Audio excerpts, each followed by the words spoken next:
Buenas noches, esto es Zona Franca, yo soy Daniel Pacheco, estamos esta noche en directo desde Bogotá. Volvió la guerra, esa fue una de las impresiones capitalinas más reiteradas hoy luego del atentado a la Escuela de Cadetes General Santander en Bogotá. Algunos sintieron que volvía la guerra porque los carros bomba evocan aún en Bogotá memorias lejanas de la violencia urbana asociada con el peor momento del conflicto con las FARC y el atentado al Club El Nogal. Y también con el narcotráfico del cartel de Medellín y sus bombas al DAS o al centro comercial de la 93.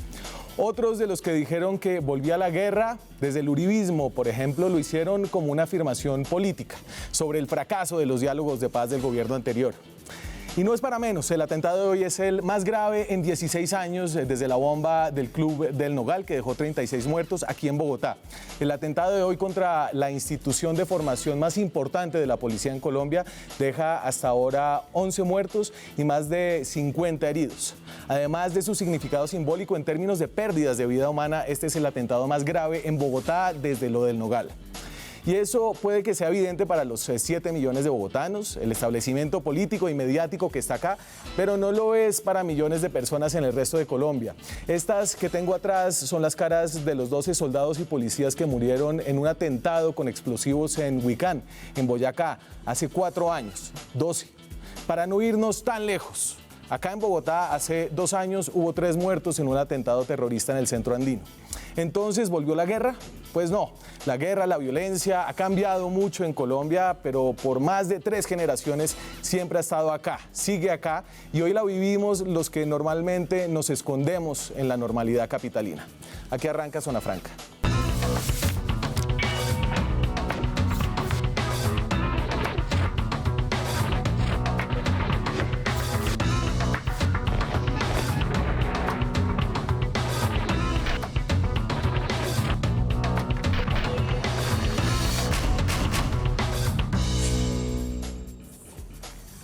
Estamos esta noche en Zona Franca para analizar lo que ha sucedido, para escuchar opiniones sobre los asuntos que tienen que ver con la seguridad, con lo que pasó, pero también sobre el impacto político de los eventos de hoy en la capital del país. Me acompañan esta noche María Victoria Llorente, que es directora de la Fundación Ideas para la Paz. María Victoria, gracias por estar acá. Buenas noches, muchas gracias por invitarme de nuevo a tu programa, Daniel. Su fundación, para los que no la conocen, ¿qué hace? ¿Mi fundación qué hace? Sí. Pues somos un centro de estudios que trabajamos y analizamos lo que sucede en materia de seguridad y de paz en Colombia y aportamos a la política pública en estos temas de seguridad y de paz en Colombia. Néstor Rosanía también es experto en temas de seguridad, dirige el Centro de Seguridad y Paz. Néstor, bienvenido. Otra vez, usted estaba en el noticiero para los que siguen aquí en el canal Red Más. Conectados a Red, sí. Gracias, Daniel. Una noche de luto sin lugar a dudas para el país. Hace muchos años no veíamos esto otra vez. En Bogotá, ya lo vamos a hablar, en las regiones y en las zonas rurales los carros bombas no son tan lejanos, pero en Bogotá hace rato no lo veíamos. Y las masacres y la violencia. En Bogotá hace tiempo no veíamos esto. Rodrigo Lara es senador del partido Cambio Radical. Rodrigo, buenas noches. Hola, Daniel, buenas noches a todos los televidentes y al panel. Y también con impresiones políticas, David Flores es integrante del partido FARC. David, gracias por estar acá. Daniel, gracias por la invitación y saludar al panel, pero también, por supuesto, expresar el dolor que nos recoge en este momento. Sí, señor. Les cuento que esta noche el canal Red Más va a seguir pegado a todo lo que está sucediendo. Tenemos y esperamos una alocución presidencial más o menos sobre las 9:30 de la noche. Luego tendremos después de este programa la entrevista que hizo Juan Lozano con Ariel Ávila de la Fundación Paz y Reconciliación. Y por la noche, quédense acá a las 11 de la noche, tenemos noticiero en directo con todos los detalles, los nuevos desarrollos, el análisis de lo que vaya a decir el presidente Duque, tal vez anuncios de responsabilidades, no sabemos, esta noche en Bogotá. Yo quería arrancar un poquito con un poco entender qué fue lo que pasó. Y usted, Néstor, estuvo allá y yo siento que aquí hay al menos 2 versiones, sin entrar a preguntarnos sobre quién fue el autor de la bomba, sino cómo fue que se dieron los eventos y eso que nos dice. Y entiendo que hay 2 versiones que han surgido por unos audios que están siendo repetidos en medios de comunicación. No hay información oficial, no tenemos una versión oficial más allá de lo que dijo el fiscal general en esa rueda de prensa. Una de esas versiones versiones es la de un atentado que se iba a hacer, un carro bomba que se iba a dejar adentro, que salió mal porque fue descubierto. Esto fue lo que salió en Caracol Radio. Que la camioneta llegó a ingresar a la General Santander, llegó a la guardia, estacionó para ingresar, mientras que le hacían el registro, el perro detectó el explosivo y apenas se ve el tipo descubierto, arrancó con la camioneta, es una camioneta de Platón. Arrancó con la camioneta, se la pasó por encima al policía de la guardia, lo mató, lo dejó ahí, arrancó él, y los otros 3 policías arrancaron detrás de él y él se chocó contra el alojamiento y ahí explotó la camioneta y pues obvio los 3 compañeros que iban detrás también fallecieron. Y entonces esa es la versión donde no hay, digamos, como la intención de inmolarse, sino es de un atentado planeado, obviamente, pero que sale mal de alguna manera y se desenvuelve como ella lo cuenta. María Victoria, esa es como una primera versión de lo que tenemos hoy. Sí. Sí, la otra versión es la de... ¿Quieres, vamos de una a la otra? ¿La del suicida? Sí, vamos, comparémoslas. Y esta fue la que publicaron con otro de esos audios que anda rodando por ahí. Estos son audios no verificados de la revista Semana. No, marica, ya pillamos bien el video. El hijo venía el carro por toda la autopista sur a toda mierda, marica. Y se pasó por la guardia y tumbó bardas y todo eso y se le pasó a los estudiantes y los auxiliares que estaban en la guardia prendieron el carro a plomo y pailas, el carro llegó y se estrelló contra los alojamientos y boom, y estalló. Listo, entonces ahí tiene las dos. Sí, bueno, pero es que lo que pasa es que yo creo que ambas versiones son totalmente factibles. O sea, la segunda versión me parece un poquito más traída de los cabellos aquí en Colombia. Eso no es algo que no hemos tenido hasta ahora, digamos, esta práctica de inmolarse. Eso no lo hemos tenido en Colombia nunca. Pero pues es totalmente factible que esta persona, al verse pillada, pues resuelve hacer un acto totalmente inesperado, ¿no? Tal vez no está... Ahora, sí es una cosa muy extraña porque si uno conoce la entrada de la Escuela General Santander, realmente pues él no iba a poder entrar allá, él iba a tener que ir directamente a alguno de los parqueaderos porque no se puede entrar directamente a la escuela. Sí. Vale, pero hay una cosa frente a eso y como para darle contexto también a los televidentes. La Escuela General Santander tiene una puerta principal, que es la que todos conocemos sobre la autopista sur, pero no fue por ahí donde entró el carro. Al lado hay una puerta accesoria donde hay una garita y esa no tiene las medidas de seguridad de la puerta principal. La puerta principal para entrar sí tiene, digamos, un esquema y un protocolo. Esta accesoria, hay menos número de guardias, hay menos número de perros y no tiene ningún tipo, digamos, de traba. Recordemos que en la escuela militar, cuando después de que entró un concejal borracho y demás, la escuela militar crearon unos volardos, digamos, grandes de aluminio. Ningún carro puede acceder, por más que intente pasar, no va a acceder. En la guardia de la escuela de policía existe lo mismo, pero en la auxiliar no existe. O sea que había un nivel de planificación, sabían por cuál de las dos guardias entrar.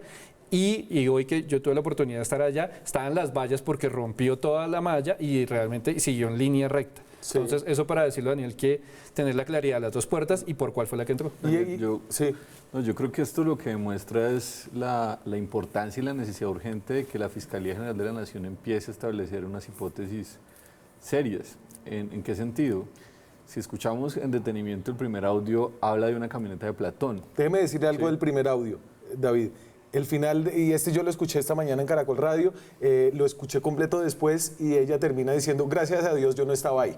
Sí, y digamos, yo escuché cuando Darcy Quinn plantea que tiene la primicia y da a conocer este audio, pero posteriormente vemos que no es una camioneta de Platón. O sea, los documentos que han circulado en los medios de comunicación sobre el vehículo no es una camioneta de Platón, pero más allá de entrar a los detalles, me parece que por las consecuencias políticas que esto tiene, por el nivel de gravedad, el sufrimiento, el dolor, pues estamos hablando de un número muy importante de personas muertas, heridas. Me parece que en esto los medios de comunicación, la sociedad en general tiene que ser más mesurada y ahí es importante pues que se empiecen a establecer una serie de hipótesis serias y no de alguna forma estar construyendo conjeturas casi que a lo fake news, porque estamos hablando sobre una serie de audios que empiezan a circular en WhatsApp, y me parece que eso es muy grave frente a la trascendencia que tienen estos Claro, y usted me está regañando un poquito. No a ti, pero sí creo que parte de lo difícil que ha sucedido con esto es todas las versiones que han surgido en tan poco tiempo. Y, por ejemplo, porque no, pues, obviamente sé que es un hecho noticioso y ese audio tiene que ser parte de esta discusión, pero, porque este es un panel de opinión, pero en muchas noticias sí se daba como tenemos la versión de última hora. Yo estaba pues, pegado, por supuesto, de la radio cuando se anuncia como la primicia de la información. Entonces me parece que sí plantea esa importancia de que la Fiscalía empiece a actuar urgentemente y a trazar unas hipótesis más claras. Pues no, un poco en esa línea yo creo que tenemos que ser muy responsables, no estar lanzando hipótesis ni especulando, pues porque esto es un hecho reviste una gravedad inusitada. Esto es un atentado en el corazón de la Policía Nacional. Hay 9 personas muertas, 54 heridas en la capital de la República. Es supremamente grave, esto puede tener consecuencias muy profundas en muchos aspectos. Y no creo que sea responsable por parte nuestra entrar a jugar con hipótesis sin ningún fundamento serio ni real. Esto puede tener diferentes orígenes y hasta tanto no tengamos el resultado de una investigación seria, me parece que lo más prudente y lo más también respetuoso con las víctimas es justamente tratar de medir nuestras opiniones respecto del origen mismo de este atentado, porque no lo conocemos aún. A ver, pero esta noche hay una cantidad de gente que tiene preguntas. Tenemos además casi una hora de programa por delante. Entonces, hemos de especular en alguna medida y digamos, de especular dentro de lo que tenemos como un hecho, sí, y dentro de las preguntas que se están haciendo todas las personas que viven en Bogotá, que viven en Colombia y que entienden la gravedad de este hecho. Yo estoy de acuerdo con usted que hay que hacerlo con mucha responsabilidad. Entonces agarrémonos de lo que podemos agarrarnos, y es lo que dijo el fiscal general, que adelantó varias cosas con una rapidez importante acerca del presunto autor material de esto. Esto dice el fiscal acerca de cómo va la investigación y de lo que quiere la investigación. Nuestros explosivistas nos han dado un primer reporte que indicaría que el vehículo estaba cargado de 80 kilos de pentolita. Nuestras capacidades todas de policía judicial están desplegadas y tenemos la certeza, señor presidente, de que en el curso de las próximas horas podremos dar mayor información, porque estamos orientados a establecer quiénes son los determinadores o autores intelectuales de este acto terrorista. Ahí está el fiscal general parado en la fila con el procurador general, el presidente de la República, la vicepresidenta de la República. El de allá era el general, el comandante de las Fuerzas Armadas. Sí. Militares, sí. Sí. De las Fuerzas Militares, que se llama Nicasio Martínez. Sí. Gracias. Es nuevo. Ya viene. Y entonces el fiscal da varios datos, además del tipo de explosivo, que usted me decía algo ahí, María Victoria, dice que son 80 kilos de pentonita. Sí. Entiendo que eso es... No, eso es enorme. Eso es un montón. Eso es demasiado. Sí, pero ¿de cuánto fue la del DAS? No recuerdo esto, pero... era como de 100. Sí, pero este tipo de explosivo tiene una característica, es la combinación de dos explosivos. Exacto. Este NT, que es un alto poder, lo combina con otro explosivo y es para uso industrial, para uso de ingeniería civil. O sea, lo único que puede expedir eso en Colombia es la Oficina de Comercio y Control de Armas del Ministerio de Defensa. Entonces, lo que es claro es que eso entró por las fronteras. Entonces, nos tocaría analizar frontera colombo-venezolana o colombo-ecuatoriana y mirar qué grupos están en esas fronteras. ¿O se filtró del ejército? No, sería muy difícil. Yo creo que digamos, es más fácil traerlo de afuera. Exacto, la estructura y generalmente cómo se ha utilizado. Arauca, ¿no? El carro supuestamente era de Arauca. Esa era otra información que dieron. Esa es otra información, y tenemos la identidad de la persona que supuestamente entró manejando. Sí. José Aldemar Rojas Rodríguez. Señor. No, no digo que sí, y creo que el señor viene de una vereda en Boyacá muy cerca de... El señor nació en Puerto No, nació en Boyacá, Puerto lo Boyacá. cual- Pero vivía muy cerca Sí, de la frontera. Vivía ¿no? muy cerca de la frontera. A ver, aquí está el señor José Aldemar Rojas Rodríguez. Puerto Boyacá, a ver, y aquí hay mucha gente que dice, no, definitivamente no puede ser de la guerrilla porque todo el mundo que es de Puerto Boyacá Sí, el problema es de las cuando autodefensas. llegan las especulaciones, que la gente empieza a sacar conclusiones apresuradas. Pues, saquemos las especulaciones y usted las puede derrotar, Rodrigo. 56 años tiene el señor. Cubará, Boyacá, era el lugar de residencia. El señor no tenía una mano, era manco.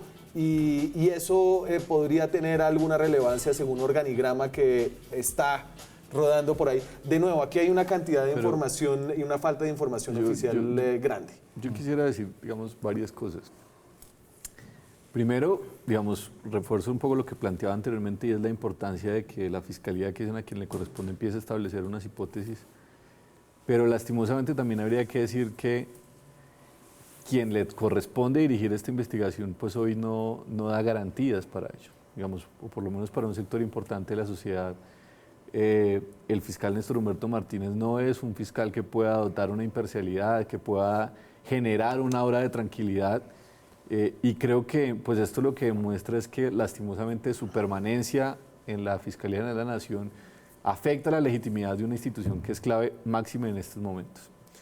En segundo lugar, me parece que... Déjeme quédese con ese primer lugar, que aquí ya nos metemos en el terreno político y tal vez ahí usted quiere especular Pues políticamente. no solo es bueno, no solamente no es bueno especular y sacar conclusiones un poco a ligera e irresponsable, sino también es muy malo utilizar esto para hacer política contra Santos, contra Uribe o hacer política contra el fiscal, por ejemplo. No, pero digamos, indudablemente yo quisiera, digamos, y puede ser que el senador Lara no lo crea así, yo quisiera de verdad que por el bien del país, entendiendo lo gravoso de estos hechos, pues que tuviéramos un fiscal que permitiera, digamos, dar esa tranquilidad, ¿cierto? En segundo lugar, yo creo que es muy importante que si bien se tracen cursos de acción rápida, sean cursos, digamos, que sean realmente garantistas. Hemos visto cómo lastimosamente por el afán mediático, por la presión política, se buscan, digamos, a veces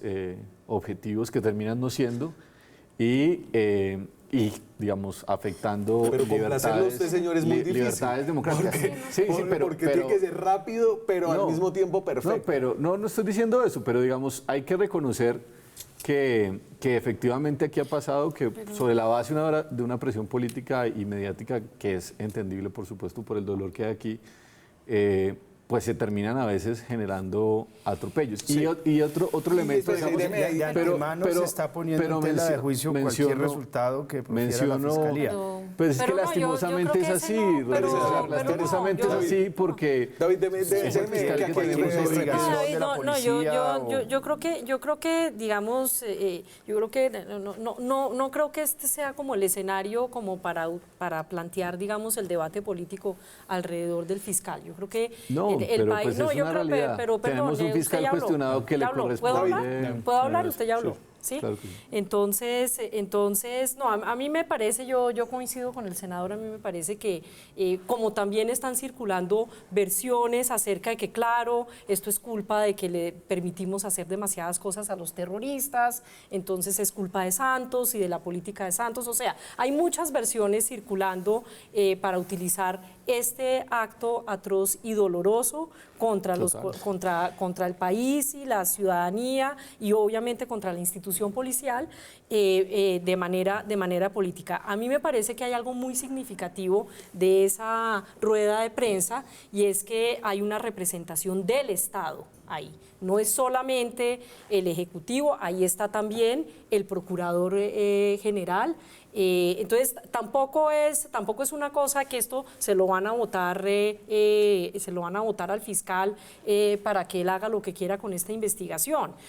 Yo creo que, digamos, hay más fiscalía también que fiscal, Pero, no solamente el el fiscal. presidente Iván Duque que estuvo reunido, entiendo yo, varias horas en la misma escuela de cadetes con el fiscal general. Sí, y una cosa ahí, Daniel, legalmente a él le corresponde. Una cosa que creo que es importante tener casi que como lección, cuando el 11 de septiembre en Estados Unidos lo primero que hacen republicanos y demócratas dicen no hay partido, hay un país, y se unen en contra del terrorismo. En España, cuando los atentados terroristas, el PP y el PSOE, que se odian en muchos temas, se unen en contra del terrorismo. En Inglaterra pasa lo mismo. En este momento es el Estado colombiano en contra del terrorismo, porque volverlo esto un tema partidista o personalizarlo en un tema...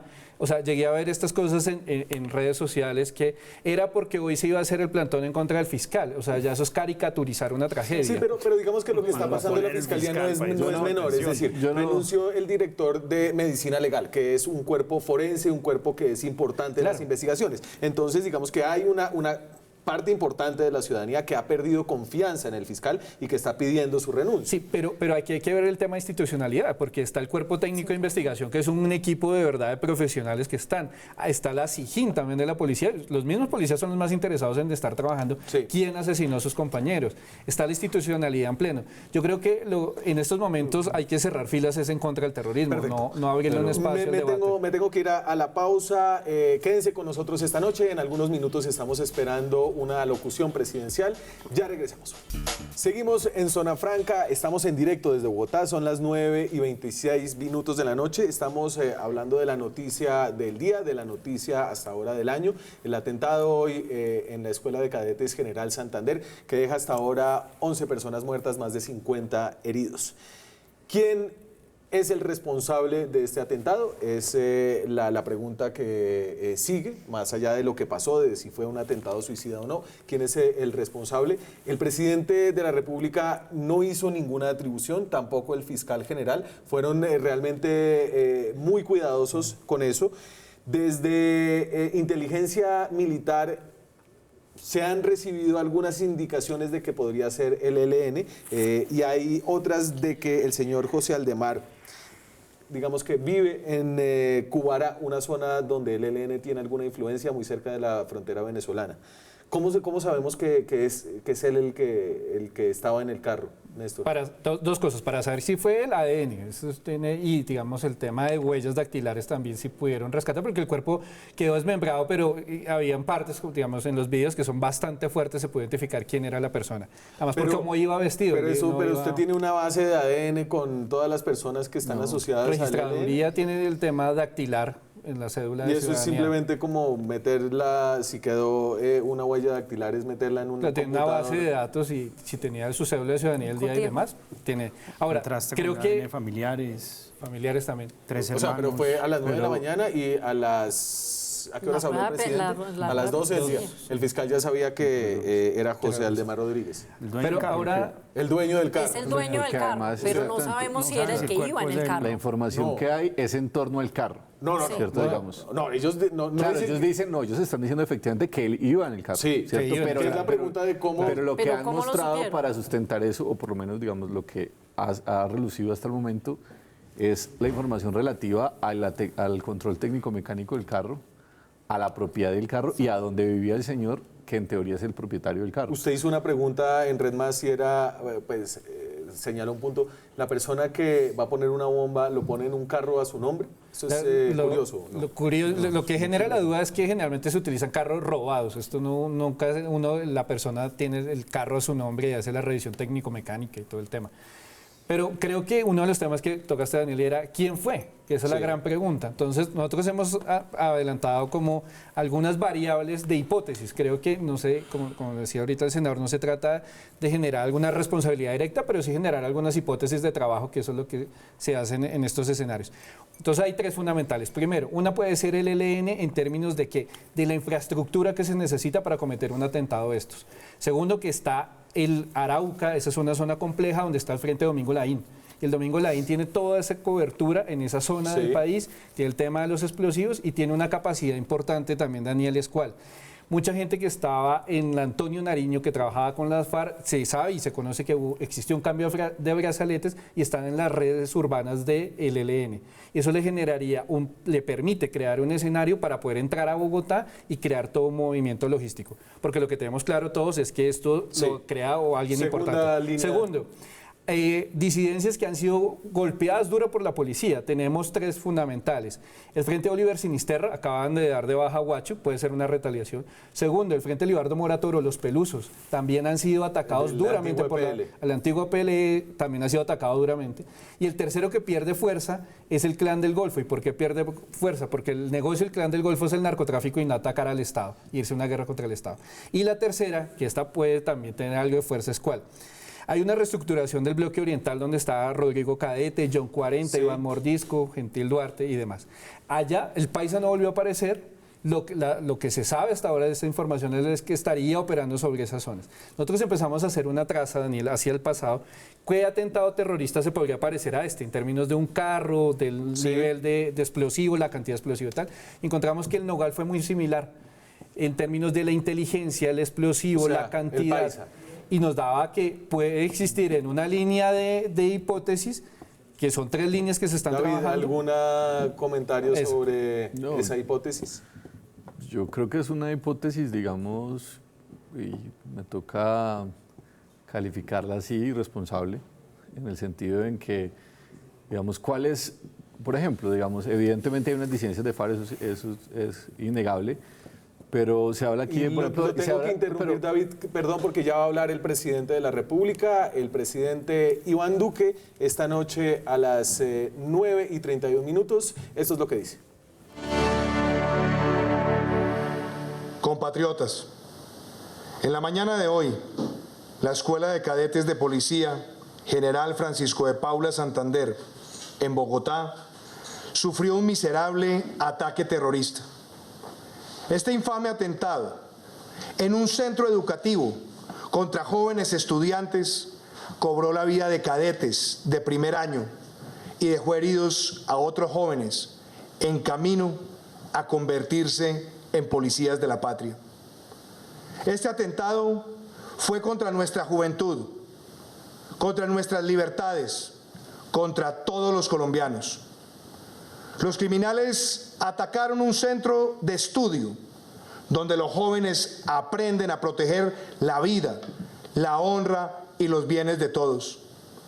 Los cadetes que el terrorismo atacó el día de hoy representan lo mejor de Colombia, su diversidad, ya que vienen de distintas regiones, incluso de países vecinos como Ecuador y Panamá, sus ganas de crecer, su empuje, su compromiso.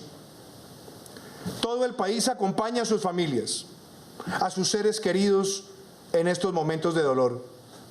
Quiero garantizarles a ellos y a toda Colombia que este despreciable acto no quedará en la impunidad. Hoy los terroristas buscan intimidarnos como sociedad y amedrentar al Estado colombiano. Colombia les demostrará que esta es una nación fuerte, unida y que no se quiebra ante la demencia de estas agresiones. Desde esta mañana estamos trabajando con todas las autoridades y entes de investigación para poder capturar a los responsables de esta infamia y llevarlos a la justicia. Inmediatamente después del ataque se activaron todos los protocolos de respuesta. Visitamos la escuela de cadetes y recurrimos al lugar de los hechos, donde le dije a 900 estudiantes de la escuela, futuros policías de la patria, que hoy derramamos lágrimas por estos héroes, pero que honraremos su memoria, construyendo una Colombia cada vez más fuerte. Todos los colombianos rechazamos al unísono el terrorismo. Por eso los invito a unirnos para enfrentarlo y derrotarlo con todo el peso de las instituciones. Al terrorismo irracional se le derrota con la respuesta de todos los colombianos sin distingo alguno. Derrotaremos al terrorismo con la contundencia de nuestras acciones y el compromiso de nuestra fuerza pública. Derrotaremos el terrorismo con la cooperación ciudadana. Derrotaremos al terrorismo actuando como una sociedad fortalecida por su compromiso irrestricto con la legalidad. Hoy mismo identificamos al autor material de este ataque. No descansaremos hasta capturar y llevar a la justicia al resto de los terroristas involucrados y les notifico a esos criminales que les espera el repudio social, el rechazo de todos los colombianos y la comunidad internacional y el castigo ejemplar de la justicia. El trabajo de investigación avanza con pasos seguros y mañana la Fuerza Pública y la Fiscalía General de la Nación darán a la opinión pública los detalles sobre las pesquisas realizadas. Desde el momento de los hechos, hemos brindado asistencia y acompañamiento a las familias. A todos ellos les envío siempre mi cariño, mi sentido de gratitud, y en honor a ellos hemos decretado 3 días de duelo nacional. Como jefe de Estado, he ordenado fortalecer los controles sobre las fronteras y las entradas y salidas de las ciudades.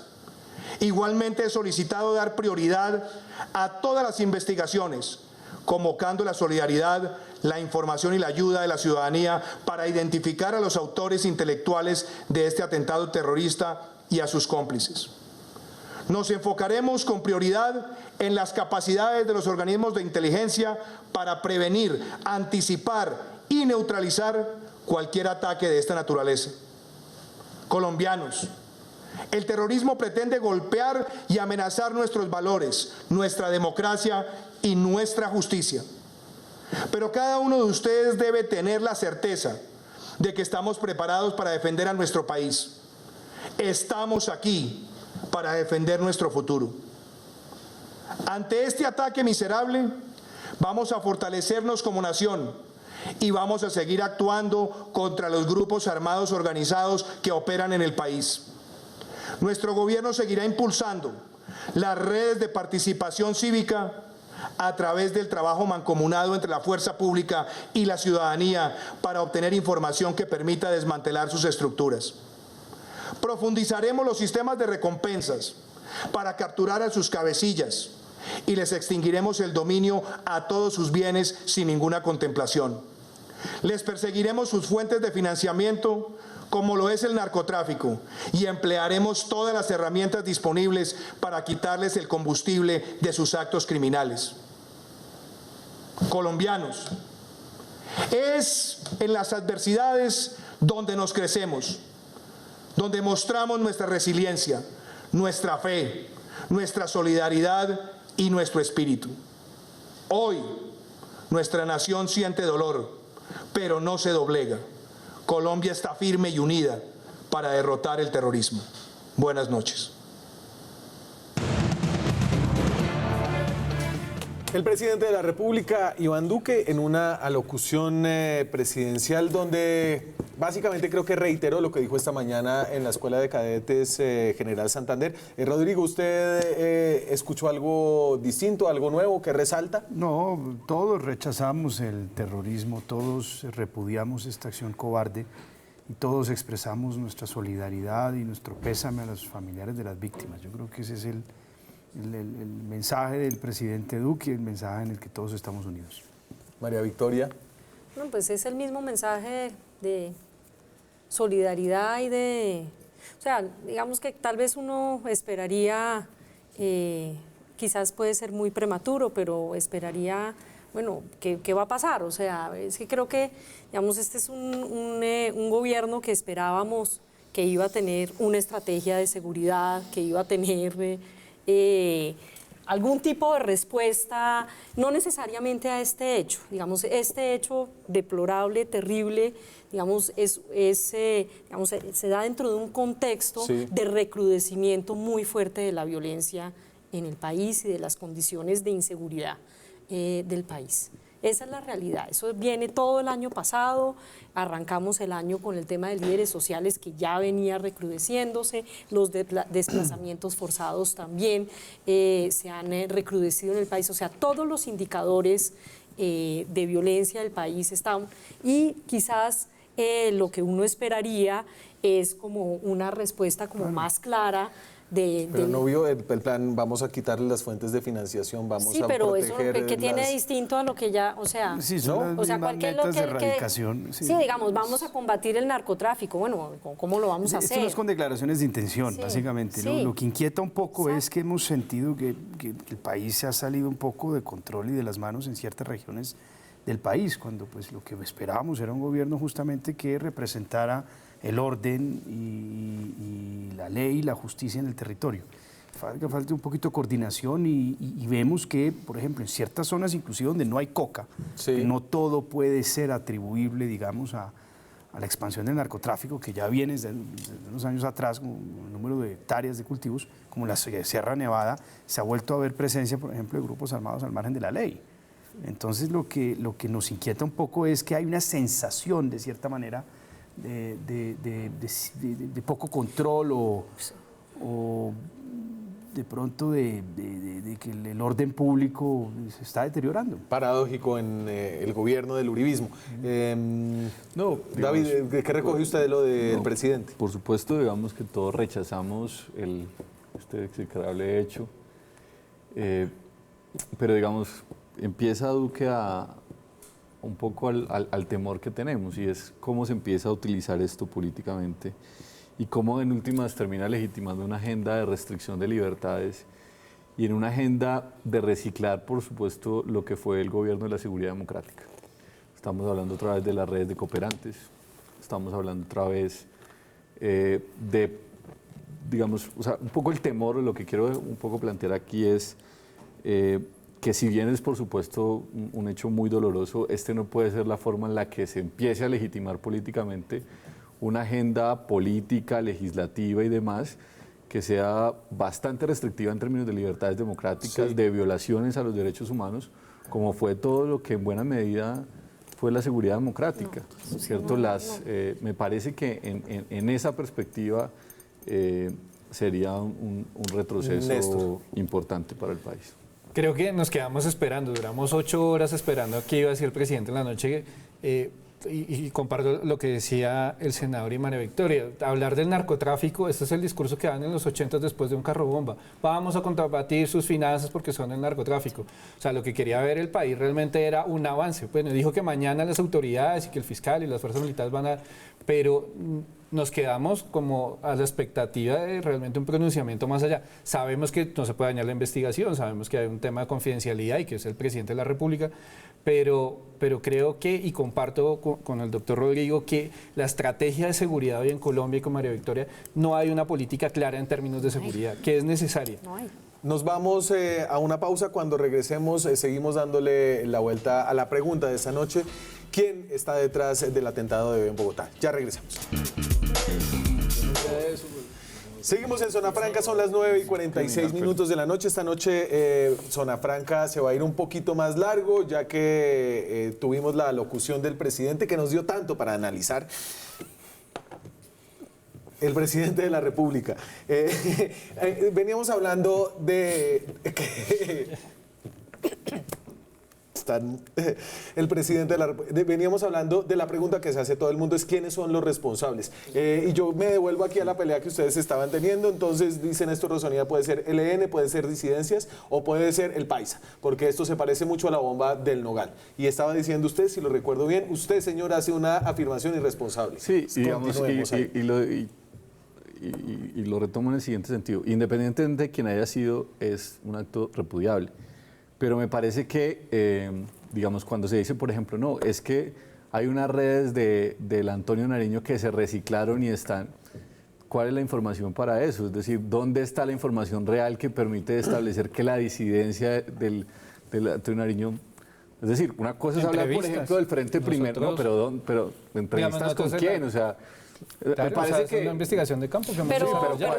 ¿cuál sería la motivación? O sea, ¿dónde está dicho? Una cosa es hablar, por ejemplo, de la disidencia. Pero yo termino, digamos, de plantear el siguiente hecho, digamos.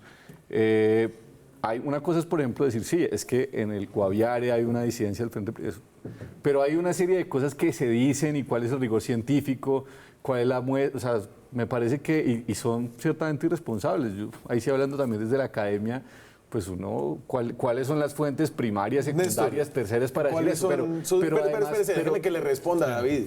Listo, vale. Dos cosas. Primero, hemos hecho trabajo de campo, porque esto se hace a partir de trabajo de campo. Eso no está en internet ni en ningún libro. El trabajo de campo es empezar a partir de fuentes y hacer estas investigaciones. Por eso es que hablamos del Frente Primero, por eso hablamos de los pelusos, por eso hablamos de la gente, porque son investigaciones fundamentalmente de campo. Tan así que quiero poner un ejemplo. Hace 2 semanas estábamos en el Cauca, donde entrevistamos a gente que nos decía, éramos Frente Sexto, ahora nos cambiamos el nombre y somos Frente Primero. Y venía gente desde las FARC. Entonces, lo que quiero significar acá es que sí, o sea, hay una transformación de esos grupos y eso es una realidad. O sea, no nos lo estamos inventando ni nos estamos descubriendo el agua tibia. Las disidencias están y el tema de las milicias urbanas están y el tema de los atentados en Bogotá están. O sea, no estamos diciendo nada. Y entonces,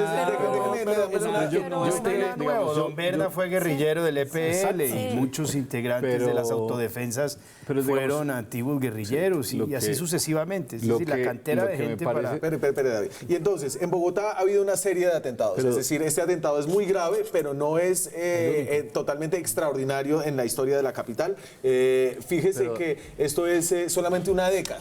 En una década. Hoy 11 personas murieron en la Escuela de Cadetes de la Policía en el Centro Andino. En junio del 2017, 3 personas murieron en el baño de mujeres del Centro Andino, uno de los corazones, digamos, de la parte de la gente más rica de la capital colombiana. Estos que están marcados son los que fueron contra la Policía Nacional. Aquí en el barrio La Macarena, a 3 cuadras de este canal, murió un policía con una bomba que se atribuyó al ELN después. Su estación de policía en Torca también murió una persona. La sede de Porvenir, esa fue una bomba panfletaria. Guaymaral, contra miembros de la Armada Nacional, hubo 21 heridos. En el barrio Quiroga, contra la caravana de la policía, hubo 8 heridos. Las oficinas del Banco de Bogotá, esa fue una bomba panfletaria en el 2015. En la calle 74 con Avenida Caracas, en el 2012, el atentado que le hicieron a Fernando Londoño, que dejó 2 personas muertas, 54 heridos, y el edificio a Caracol Radio, que tuvo 8 personas heridas. El terrorismo no es ajeno a Bogotá. Pero Daniel, digamos, ya que haces ese recuento, ahí no están, por ejemplo, el del barrio Galán, no está, por ejemplo, tampoco el que ocurrió en la 53 con Boyacá. Hechos, digamos, atentados explosivos que después se comprobaron, y hay gente, militares condenados porque participaron en la fabricación de atentados. O sea, yo sé que no les gustará a ustedes que yo lo mencione, pero esos son hechos comprobados jurídicamente de que aquí ha habido también ocasiones donde integrantes de fuerzas militares han participado en la fabricación de autoatentados. ¿Y usted cree que esa es una de las hipótesis que hay que tener acá? Yo lo que estoy diciendo es que eso es un elemento que de todas maneras no es descartable. ¿Por qué lo digo? Porque finalmente también cuando se analiza un hecho de estos hay que mirar políticamente a quién le sirve. Uno puede, digamos, pueden haber múltiples elementos, pero también uno podría decir, aquí hay una agenda de extrema derecha que se legitima con este tipo de hechos. Entonces me parece que si vamos a mencionar el conjunto de hechos que han ocurrido, también eso tiene que mencionarse, porque de lo contrario, pues estamos hablando de unos elementos y no estamos hablando de los otros. Pero la agenda, digamos, me parece interesante que traiga a cuento ese par de casos. No son par, fueron 10 hechos. Bueno, 10 hechos sobre los cuales hay sentencia judicial en Bogotá. Pero digamos, pensemos digamos desde otra A mí la tesis esta de que esto de la conspiración para favorecer, digamos, una salida de ultraderecha aquí en Colombia realmente me parece que no tiene como mucho sentido, porque es que ya estamos, digamos, ya los colombianos votaron en una mayoría por un gobierno de derechas que tenía una agenda de seguridad absolutamente clara y una agenda. Entonces, yo creo que eso, pues, ¿qué más legitimación necesita si ya fue legitimado en las urnas? Yo creo que además de todo... Pero mira, ha pasado. Perdón. Reconozcamos que ha pasado.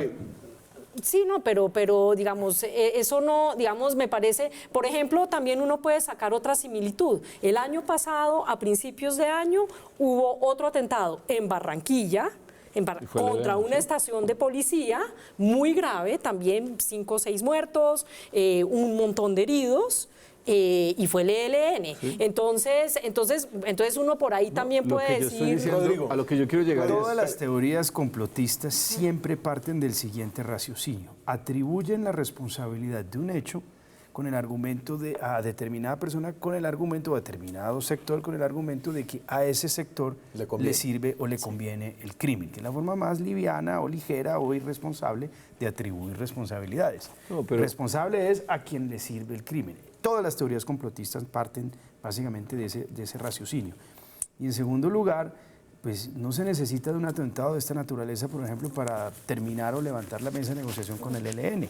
Ayer el gobierno salió a decir que levantaba la mesa de negociación prácticamente con el ELN. Sí.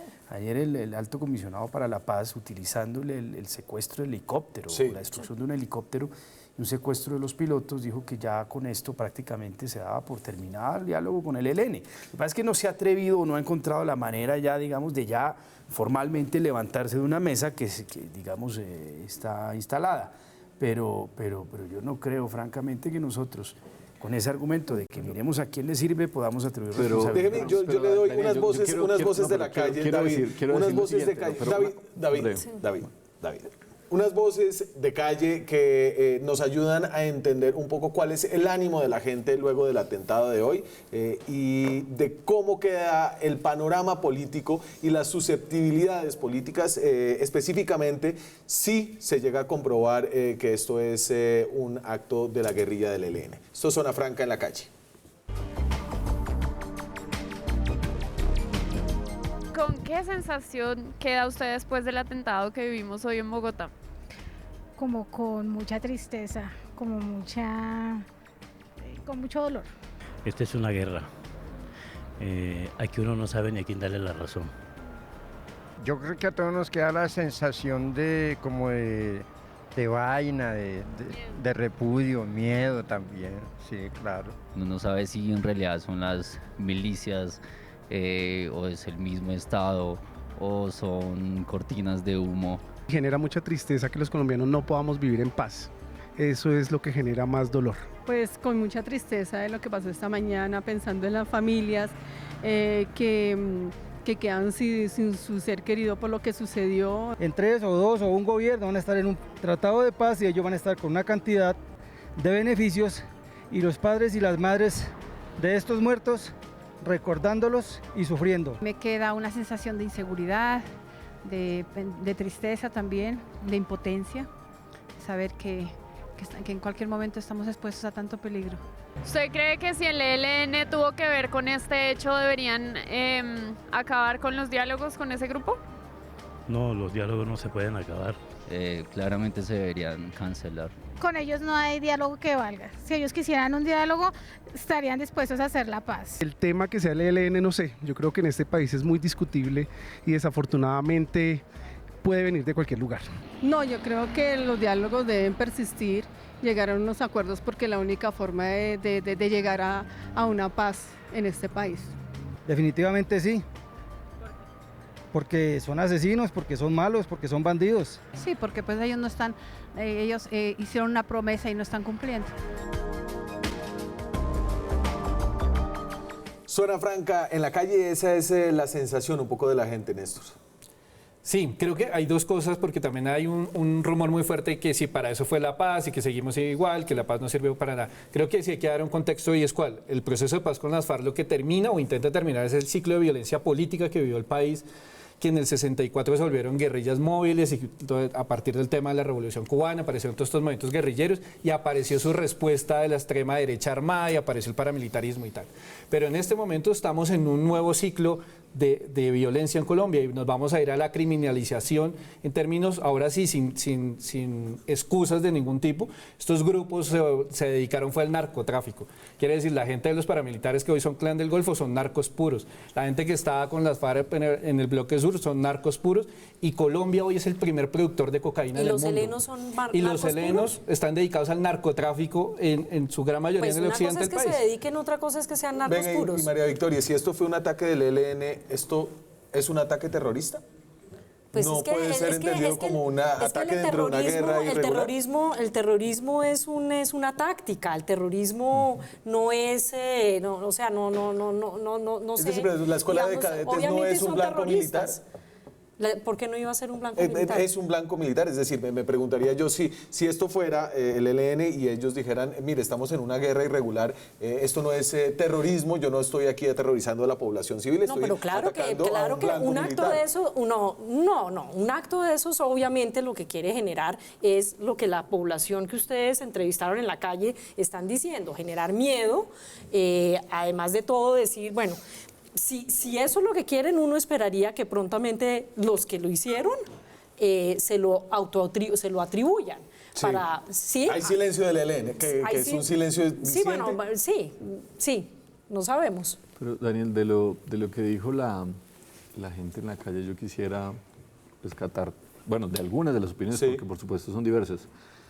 La primera, digamos, independientemente de quién haya sido, pues hay una verdad de perogrullo y es que aquí hay una intencionalidad política detrás de esto.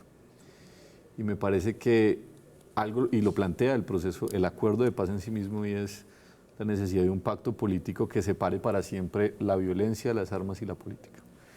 Yo creo que es muy triste, digamos, la imposibilidad que tenemos los colombianos de tener, digamos, diferencias políticas, ideológicas y demás, sin que haya una relación con la violencia como forma de dirimir o pero ganar una ventaja. Si fue la ELN, ¿usted cree que el gobierno debería cerrar la mesa? No, y aquí viene un segundo elemento, digamos. No, deja al gobierno aún si haya sido el ELN, yo creo que precisamente de lo que se trata un proceso de paz, por más dolorosos que sean estos hechos, de lo que se trata un proceso de paz precisamente es de que estos hechos acaben. Y creo que a pesar de las enormes dificultades que ha habido en la implementación del acuerdo de paz y una serie de fenómenos que suceden en el país, indefectiblemente lo que muestra la firma del acuerdo de paz con las FARC es que la violencia política en el país ha disminuido, o buena parte de sus manifestaciones. Y claro, una cosa es el tema de Bogotá, pero uno mira, digamos, en buena medida el país tiene una reacción mucho más fuerte frente a los hechos de violencia también, porque durante buena parte de la negociación con las FARC, pues o hubo cese unilateral, o al final, digamos, hubo un cese bilateral, es decir, afortunadamente el país empieza a desacostumbrarse de la guerra. Y digamos, un tercer elemento... No se ve. Pero tú estabas planteando un punto que me parece que es interesante analizar. Obviamente... estoy de acuerdo con que ponerse uno a especular mucho sobre autorías realmente es difícil, pero digamos, si este fuera un hecho atribuible a los helenos, ¿qué pasaría con esa mesa?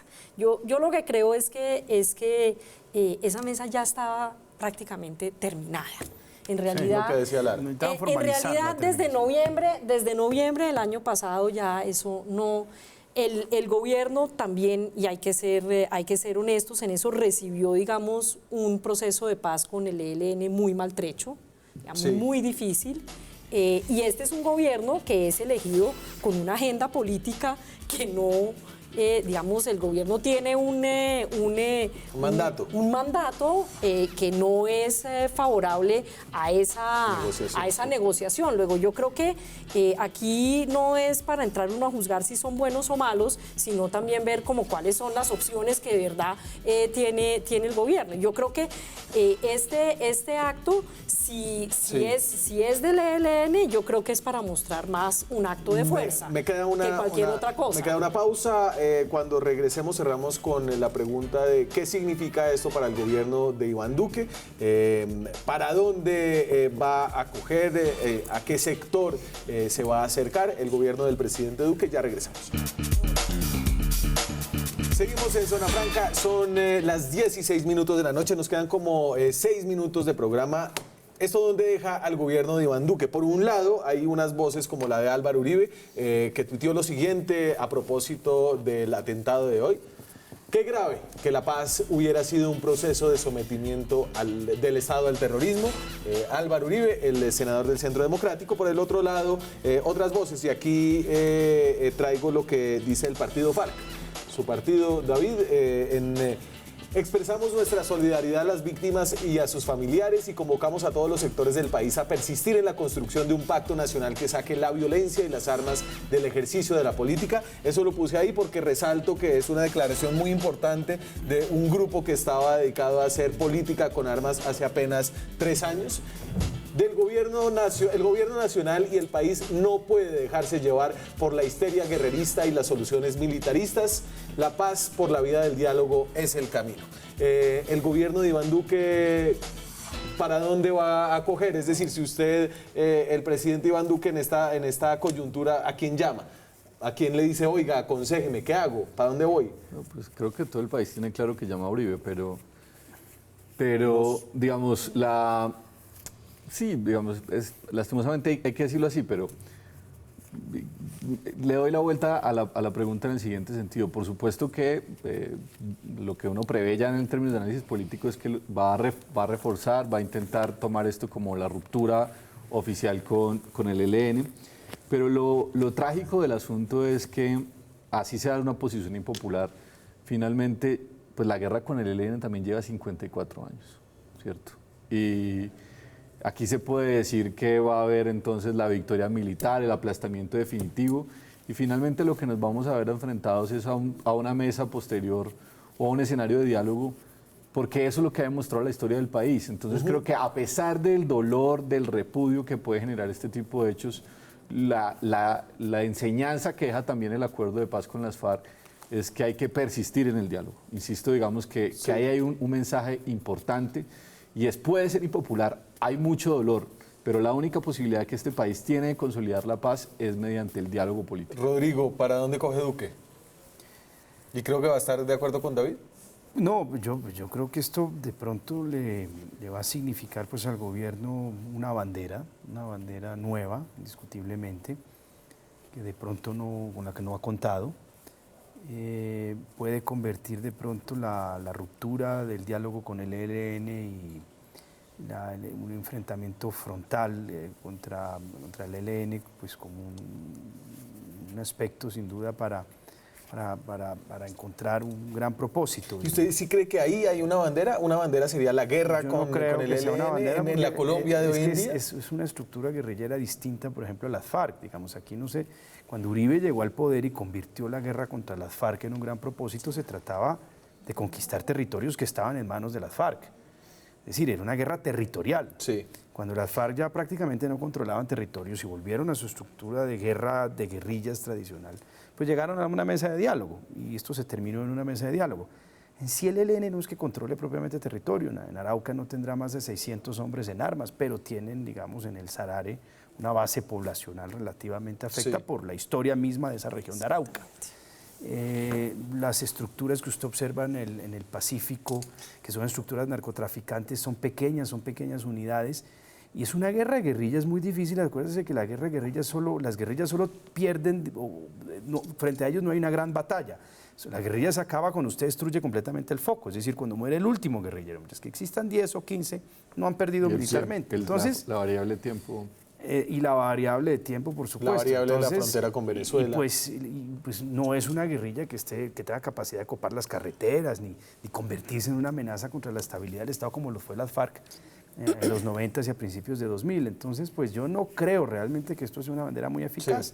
Pero por supuesto que encontrar un enemigo pues es la regla número 1 de la política. Carl Schmitt decía que la regla número 1 es tener un enemigo. Y pues va a tratar de encontrar un enemigo, de pronto eso pues... María Victoria. Bueno. Sí, no, me parece interesante la hipótesis esta de encontrar un enemigo. Porque, digamos, yo no subestimaría tanto lo del ELN, porque además de todo, por lo menos ya hay como mucha información acerca de las cosas que pueden suceder con disidencias de las FARC y los helenos. Y lo de hoy, si fueron, si llega a entonces ser el ELN. yo creo que, digamos, los colombianos nunca habíamos estado tan unidos como cuando se libró la guerra contra las FARC, Sí. en realidad. Por más de que sean distintos y yo creo que ese es ahora. Se me acaba el tiempo, cierre, Néstor. No, creo que va a tener el gran argumento, primero la lucha contra el narcotráfico, o sea que si va a implementar glifosato ya tiene un argumento porque hay que tumbar las finanzas por encima de lo que sea, entonces va a tener un gran argumento. Y lo segundo, va a tener un gran enemigo que va a ser el uribismo, donde no apriete las tuercas, porque le van a decir, usted llegó aquí, fue con una bandera de seguridad y ya le pusieron la primera bomba y no hemos visto los resultados. Entonces creo que su contrarreloj va a ser su mismo partido presionándolo. Pero eso no es distinto a lo que está pasando ya. O sea, él ya tiene claras. Pero no tenía un atentado terrorista pero él encima. no tiene una gobernabilidad y yo creo que eso no va a cambiar mucho. Me voy. Su Muchas gracias a ustedes. muy Ya precaria. nos pasamos de las 10 si se quieren quedar aquí. Muchas gracias a ustedes. Les recuerdo, después de este programa sigue la entrevista de Juan Lozano con Ariel Ávila de la Fundación Paz y Reconciliación. Y esta noche a las 11 de la noche tenemos noticiero de Red Más Noticias en directo con los últimos detalles, los últimos desarrollos de la noticia de hoy, el atentado en la Escuela General Santander. Muchas gracias a ustedes. Buenas noches. Mañana nos vemos con más periodismo, con más debate, con más opinión. Chao.